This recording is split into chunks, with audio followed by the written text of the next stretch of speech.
सबैले बिहा गर्ने पोषण गरेर अब वाक्कै लगाइसक्यो अब कसरी चाहिँ गर्नु अब बिहा चाहिँ भनेको जस्तो पनि पाउँदैन विश्वास पनि लाग्दैन ल रहेको भए कुरा गर्छु तँलाई पनि बिहाले हिँडेकै पार्यो अहिले बस म तँलाई एउटा सल्युसन बताउँछु कस्तो सल्युसन है मलाई पनि भन् न मैले तेरो लागि केटा हेरिदिइसकेको छु यसरी अब टेन्सन नलि को है तँ त मलाई कति सोच्छस् हौ है छ माथि एकजना दादा हो कि मेरै दादा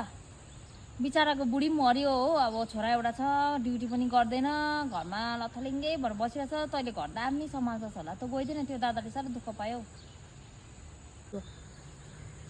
तँ मेरो साथी हो कि होइन तैँले मेरोलाई सोचेको कि तेरो दाजुलाई सोचेको हावा केटा नभिराइ बसेँ म त्यस्तो केटासँग जान्छु हावा नगरे नाति म चाहिँ मुला सागर जाने जस्तो लाग्यो क्या तँलाई नाति म चाहिँ मुला सागर जाने जस्तो लाग्यो क्या तँलाई ए ओइ छाउ बुढी छैन हौ राणा हो राणा हो